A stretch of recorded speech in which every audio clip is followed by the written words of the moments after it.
મિત્રો આજે આપણે ઇઝીલી સ્ટાર્ટઅપ થાય એવા 3 ગૃહ ઉદ્યોગ આઈડિયાની હું તમને વાત કરવાનો છું કે જેમાં તમારું વધારે ભણેલા હોવું પણ જરૂરી નથી અને એક્સ્ટ્રા રોકાણ પણ વધુ પડતું કરવું જરૂરી નથી. ઇઝીલી આપણું જે પણ કામ ચાલે છે એની સાથે સાથે તમે આ કરી શકો અને એના માધ્યમથી તમે એક પૂરક આવક મેળવી શકો અને કદાચ જો વ્યવસ્થિત કરો છો સ્ટેપેબલ પણ આવક તમે કરી શકો. લાઈક જ્યારે આપણા ઘરમાં આપણા જે પણ છોકરાઓ સ્કૂલમાં જતા હોય છે અને એ લોકોને જ્યારે પણ વેકેશન હોય છે ત્યારે આપણે મિની વેકેશન હોય કે મોટું વેકેશન હોય ક્યાંક ફરવા જતા હોઈએ છીએ અને એમાં જો આપણે ગુજરાતી છીએ તો ખાસ કરીને આપણું જે પણ નજીકનું ધાર્મિક સ્થાન હોય ત્યાં આગળ જવાનું પસંદ કરતા હોઈએ છીએ. તો આવા ટાઈમે માની લો કે લાઈક આપણે પાવાગઢ ગયા યા તો પછી આબુ અંબાજી ગયા, કોઈ પણ જગ્યાએ ગયા, તો આવા ધાર્મિક સ્થળ પર એક વસ્તુ તમને વધારે જોવા મળતી હોય છે કે ત્યાં આગળ જે પણ આપણી ધાર્મિક આસ્થા હોય છે એના કારણે શ્રીફળ વધેરવાનું જે પણ હોય છે વધારે ચાલતું હોય છે. તો ત્યાં આગળ તમે જોશો કે જે પણ શ્રીફળ હોય છે વધેરવામાં આવતા હોય છે તો એનો જે પણ કચરો હોય છે મિત્રો, હવે એ જે લાઈક કચરો હોય છે કે જે એના ઉપરની છાલ હોય છે એ છાલ ક્યાંક ને ક્યાંક એ લોકો બાળીને નાશ કરતા હોય છે યા તો કોઈ પણ નાશ કરવાનો એ લોકો જોડે ઉપાય હોય છે. મિત્રો આપણે ગામડામાંથી આવીએ છીએ, ઓલરેડી ખેતી જોડે સંકળાયેલ વ્યક્તિ છે તો આપણે ખેતી કરતા હોઈએ છીએ અને એના માટે જે અનાજનું વાવેતર કરતા હોઈએ છીએ તો એની સાથે સાથે આપણે પૂરક વ્યવસાય તરીકે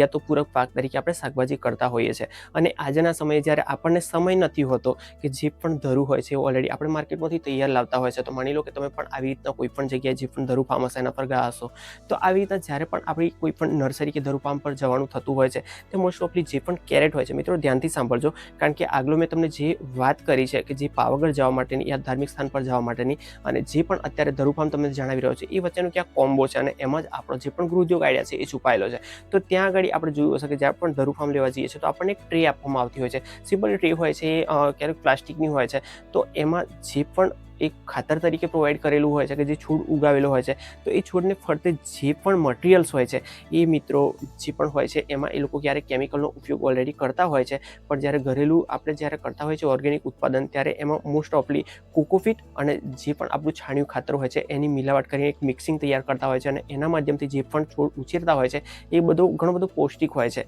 તો એને ઉછેરવામાં આવતું હોય છે તો ત્યાં આગળ મોસ્ટ ઓફલી કોકોફીટનો ઉપયોગ થતો હોય છે. તો આ જ વાત પર હું તમને જણાવવા જઈ રહ્યો છું કે જે પણ નાશ કરવામાં આવતું જે પણ શ્રીફળની છાલ છે એ છાલનો જો ઉપયોગ આપણે કોકોફીટ બનાવવા માટે કરીએ છીએ તો એને ઇઝીલી તમે ઘરે લાવી અને ગ્રાઇન્ડરમાં પીસી નાખો છો, કે આપણે મિની ગ્રાઇન્ડરની વાત કરીએ છીએ કે સિમ્પલી જો ના જેવો તમારે સ્ટાર્ટઅપ કરવું છે તો મિની ગ્રાઇન્ડરથી તમે પીસી નાખો છો અને એ પીસ્યા પછી જે પણ રો મટીરિયલ તૈયાર થાય છે, એક છાલનો ભૂકો તૈયાર થાય છે શ્રીફળની છાલનો, તો એમાં તમે તમારું છાણિયું ખાતર જો ઉમેરી દો છો તો એ છાણિયું ખાતર અને જે પણ કોકોફીટ જે આપણે ઓળખીએ છીએ કે જે નારિયેળના છાલનો ભૂકો હોય છે, તો એ બંનેને મિક્સ કરીને જે પણ મટીરિયલ તૈયાર થાય છે એ મટીરિયલ તમે નજીકનું જે પણ ધરુ ફાર્મ છે કે જ્યાંથી તમે ધરું લાવો છો તો એ વ્યક્તિને જો તમે પૂછો છો તો ત્યાં એ સીધું સિમ્પલ ખરીદી લેતા હોય છે. અને આ જ વસ્તુ જો તમે તમારી નજીકનું જો કોઈ એગ્રો સેન્ટર છે કે જ્યાં આગળથી તમે બિયારણ લાવો છો કે જેમાં મકાઈ, તુવર કે જે પણ બિયારણ તમે સિદ્ધેબલ લાવતા હો છો તો ત્યાં આગળ તમે એગ્રો સેન્ટરવાળાને વાત કરો છો તો એ વ્યક્તિ પણ ખરીદી લે છે કે જેનો ભાવ તમારા એરિયા પ્રમાણે અલગ હોય છે, પણ એનો ભાવ મિત્રો બહુ જ સારો હોય છે કે જે આપણે એક ફેંકી દીધેલી વસ્તુ છે એમાંથી પણ આ ગૃહ ઉદ્યોગ સ્ટાર્ટઅપ કરી શકીએ. કે માની લો કે તમે પ્રાઇવેટ લેવલે પણ કરી શકો અને આ જ વસ્તુ જો તમે એસએચજી અપનાવો છો એટલે કે એક સેલ્ફ હેલ્પ ગ્રુપ તૈયાર કરો છો એક મહિલાઓનું, તો એના માધ્યમથી તાલુકા દ્વારા તૈયાર કરો છો તો આવી જે પણ મશીનરી વસ્તુ હોય છે કે જે મેં તમને ગ્રાઇન્ડરની વાત કરી, તો એવી રીતના મોટા મશીનની જરૂરિયાત પડતી હોય છે તો એ લોકો તમને આવી રીતના સપોર્ટ પણ કરતા હોય છે કે જ્યારે તમે એસએચજીમાં આવશું કરવા તૈયાર થાઓ ત્યારે. તો આ જ વસ્તુ આજે આપણે એક પાર્ટ ટાઈમ કામ કરીને પણ આવક જનરેટ કરી શકીએ, પણ ભવિષ્યમાં જો આ તમે વ્યવસ્થિત કામ કરો છો તો એક સ્ટેપેબલ આવક પણ આનાથી કરી શકો. જ્યારે પણ ચોમાસાનો સમય આવતો હોય છે અને તમારી આજુબાજુ કદાચ મને ખ્યાલ નહીં પણ અમારો જે પણ વિસ્તાર છે ત્યાં આગળ આવું થતું હોય છે કે જ્યારે પણ ચોમાસું આવતું હોય છે એકાદ મહિનો વરસાદને ગયા પછી જે પણ નર્સરીવાળા હોય છે એક સાયકલ પર, બાઇક પર યા તો પછી 3 વ્હીલવાળી સાયકલ પર કે પછી એ લોકો ટેમ્પો લઈ ફળાદી છોડ લઈને આવતા હોય છે કે જેમાં નારિયેળી હોય છે, ચીકુના છોડ હોય છે, દ્રાક્ષના વિલાવાળો મતલબ છોડ હોય છે, પછી આંબો હોય છે, આવા ઘણા બધા કે જે આપણી જરૂરિયાતના જે ગામડા લેવા આપણને ગમતા હોય, દરેકને આ વસ્તુ ગમતી હોય છે મિત્રો, તો એ લોકો સેલિંગ કરવા માટે આવતા હોય છે. તો લાઈક આ વસ્તુ એ લોકો સમથિંગ 150-200માં જે પ્રમાણે છોડ એના વરસ કે એના ફૂટની સાઇઝ પ્રમાણે એ લોકો સેલિંગ કરીને જતા હોય છે. આ જ વસ્તુ એક નર્સરીથી એ લોકો કમાણી કરે છે તો તમે તમારા ઘરે પણ નર્સરી કરી શકો છો. હવે તમને પ્રશ્ન થશે કે આપણે કઈ રીતના નર્સરી કરી શકીએ, પણ હું તમને કહું કે તમે જો તમારી આજુબાજુ જોશો સ્કૂલમાં ઘણા બધા એવા છોડ મળી આવશે કે જેમાં ગુલાબ મોસ્ટ ઓફ હશે, તો ગુલાબ એક એવી વસ્તુ છે કે એની ડાળી કાપીને પણ તમે તૈયાર કરી શકો છો બીજા છોડ. તો આવી રીતના દેશી ગુલાબના છોડ તમારી આજુબાજુ ઘણી જગ્યાએથી તમે કલેક્ટ કરી શકો અને એની ડાળખી લાવી અને અને તમે એક પ્લાસ્ટિકની બેગ કે જે આપણે ખાધા પછી વેફર છોકરાઓ ફેંકી દેતા હોય છે, ખાલી પાઉચ ફેંકી દેતા હોય છે વેફરનું, તો એનો ઉપયોગ કરીને એમાં માટી ભરીને છાણિયું ખાતર ભરીને ઇઝીલી આવી રીતના ગુલાબના છોડ તમે તૈયાર કરી શકો છો. હવે આ જગ્યાએ તમને સવાલ થશે કે આ જગ્યાએ અમારે સેલિંગ કઈ જગ્યાએ કરવા? હા, તો હું તમને એ જ બતાવું છું કે તમારી આજુબાજુની જે પણ સ્કૂલ, આવા બધા જે પણ વૃક્ષારોપણનો કાર્યક્રમો હોય છે એની સાથે સાથે ગુલાબનો છોડ એ લોકો આમ બી કાયમિક માટે ત્યાં ઉછેરેલો હોય છે, તો એ લોકોને આવા બધા છોડની ઘણી બધી જરૂરિયાત હોય છે. તો એમાં તમે નર્સરીમાં જે પણ ગુલમોહર છે કે જે ઇઝીલી રોડની સાઈડ પર પણ આપણને ઉછેરેલા મળી જતા હોય છે, યા તો સ્કૂલમાં ઉછેરેલા હોય છે તો ત્યાંથી પણ તેના બી કલેક્ટ થઈ જતા હોય છે. તો આવી સ્કૂલમાં જે પણ ઉછળતી વનસ્પતિઓ હોય છે એનું પણ તમે કલેક્શન કરી અને એ પણ જે પણ ગુલાબ રોપણ આપણે કર્યું છે કે જે ગુલાબની કલમ કરી છે તો એની સાથે સાથે તમે એને પણ ઉગાવી શકો અને એ છોડ તૈયાર થશે તો તમારી સ્કૂલો છે, તમારી આજુબાજુની હાઈસ્કૂલ છે, જે પણ સરકારી સંસ્થાઓ છે કે જ્યાં આગળ આવા છોડ ઉછેરવામાં આવે છે તો એ લોકોનો તમે કોન્ટેક્ટ કરી શકો ને એ લોકોને ટાર્ગેટ કરી શકો. તો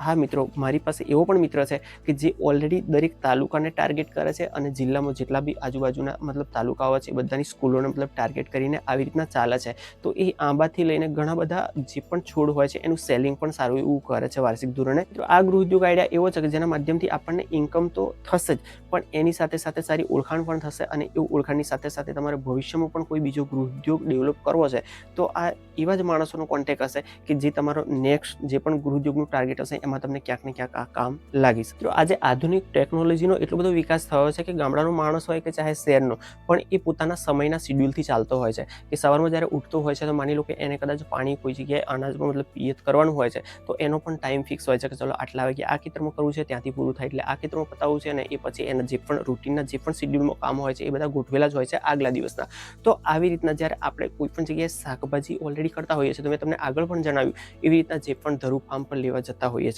તો એવું બની શકે મિત્રો કે તમે જે પણ ધરુ લેવા જાઓ છો ધરુ ફાર્મ પર, એ માની લો કે તમારા ઘરથી કિલોમીટરોમાં દૂર છે કે ચલો એટલું અંતર કાપીને તમારે જવું પડે છે, તો એ જ વસ્તુ તમે ઇઝીલી પોતાનો જે પણ આપણે પાક કરતા હોઈએ છીએ કે જે શાકભાજી કરતા હોઈએ છીએ, તો આપણે જે વર્ષોથી આ ટામેટા છે, રીંગણ છે, મરચી આ બધું કરતા આવ્યા છીએ તો આ બધી વસ્તુ આપણી જોડે સ્ટોકમાં હોય છે, કારણ કે આપણે ગામડામાં રહીએ છીએ તો આ બધું ઇઝીલી આપણે કરી લેતા હોઈએ છીએ કે એક રીંગણી જ્યારે ઉછેરતા હોય છે ત્યારે કોઈનું રીંગણ લાગ્યું હોય છે તો આપણે પાકવા દેતા હોઈએ છીએ અને જ્યારે પાકી જતું હોય છે તો ત્યારે એના 4 હિસ્સા કરીને આપણે કોઈ પણ જગ્યાએ ઘરમાં લટકાવી દેતા હોઈએ છીએ. મિત્રો, આ બધી વસ્તુ ગામડામાં સિમ્પલ છે, તો એ જ વસ્તુ આપણે નેક્સ્ટ ટાઈમ ધરુ તરીકેનો ઉછેર કરતા હોઈએ છીએ. તો આ જ વસ્તુ તમે એક દેશી લેવલે આ નર્સરી ધરુ ફાર્મ કરીને પણ તમે સારી એવી આવક આજના સમયે કરી શકો, કારણ કે જે લોકોને જરૂરિયાત છે એ જરૂરિયાત પૂરી કરવા માટે એ લોકો નજીકના ધરુ ફાર્મ પર જાય છે કે જે થોડા કિલોમીટરના અંતર પર દૂર આવેલું છે. પણ એ જ વસ્તુ કે જે ધરુ ફાર્મમાં તૈયાર થાય છે એ જ છોડ જો તમે માર્કેટમાંથી પણ અવેલેબલ છે કે જે F1 હાઇબ્રિડ બિયારણ તમે જો લાવીને નાખો છો તો પણ ચાલે જ, પણ દેશી પદ્ધતિથી આપણી જો ઘરે પડ્યું હોય તો એ ઘરનું કલેક્શન જે છે એને એક ધરુ તરીકે ઉછેરીએ છીએ તો એ જ વસ્તુ પણ તમે આરામથી ત્યાં કદાચ ₹1.5 સેલિંગ થતો હોય એક મરચીનો છોડ, તો એ જ વસ્તુ તમે 50 પૈસા કે ₹1 પણ સેલિંગ કરી શકો કે જે દેશી પદ્ધતિથી દેશી જે પણ મરચી, રીંગણી, ટામેટી છે એનો ઉછેર તમે કર્યો છે. તો આવી રીતના પણ તમે એક વેલ સ્ટાર્ટઅપ કરી શકો કે જે આજના ટાઈમે તમારી એક પૂરક આવક હોઈ શકે કે જે તમે ઓલરેડી તમે બીજું કામ કરો છો આવક માટે, એની સાથે સાથે આ એક્સ્ટ્રા ઇન્કમ તમને આપે એવું બની શકે, પણ એની સાથે સાથે ભવિષ્યમાં જો મોટા પાયે આ ધીમે ધીમે કરતા તમે સ્ટેબલ થાવ છો તો આવક પણ તમારી આ જગ્યાએ સ્ટેબલ થઈ શકે. તો મિત્રો, આવી રીતના આપણે જે પણ આવક માટે અત્યારે તમે રૂટીન જે પણ કામ કરો છો એની સાથે સાથે ઘણા બધા ગૃહ ઉદ્યોગ આઈડિયાઓ એવા છે કે જેને આપણે પાર્ટ ટાઈમ પણ કરીએ તો પણ એક એક્સ્ટ્રા ઇન્કમ આપણને ઊભી થઈ શકે એવું પોઝિશન ઘણું બધું ગામડા લેવલે છે. તો વેલ મિત્રો, આ જગ્યાએ કરી એપિસોડનો એન્ડ. અને હા મિત્રો, જો એપિસોડ યોગ્ય લાગ્યો હોય અને જો ગમ્યો હોય ગૃહ ઉદ્યોગ આઈડિયા તો એક લાઇક જરૂરથી કરીને જજો. બાકી ચેનલ પર નવા છો તો સબસ્ક્રાઇબ જરૂરથી કરી લેજો, કારણ કે આ જે પણ ગૃહ ઉદ્યોગ આઈડિયાની ચેનલ છે એના પર ઘણું બધું નવું થવા જઈ રહ્યું છે અને નવું કમિંગ સૂન છે મિત્રો. તો ઘણું બધું ઓલ ગુજરાત લેવલે આપણે જે પણ બેરોજગારીનો પ્રશ્ન છે એનું કોઈ પણ રીતે આપણે નિવારણ કરવા માંગીએ છીએ, પછી ગૃહ ઉદ્યોગ આઈડિયા હોય કે બિઝનેસ આઈડિયા હોય કે બીજો કોઈ બિઝનેસ મોડલ હોય કે ગમે તે ઓપ્શન હોય, પણ દરેક વ્યક્તિ જે બેરોજગાર છે એ કંઈક આઈડિયાથી પોતાની આવક ઊભી કરે એ માટેનો મારો પ્રયત્ન છે. બાકી મળી આવતીકાલે ફરીથી એકવાર નવા એપિસોડમાં નવી માહિતી સાથે, નવા જ ગૃહ ઉદ્યોગ આઈડિયા સાથે. ત્યાં સુધી આપણે મિત્રો મુકેશ બેટર જય હિન્દ, જય ભારત.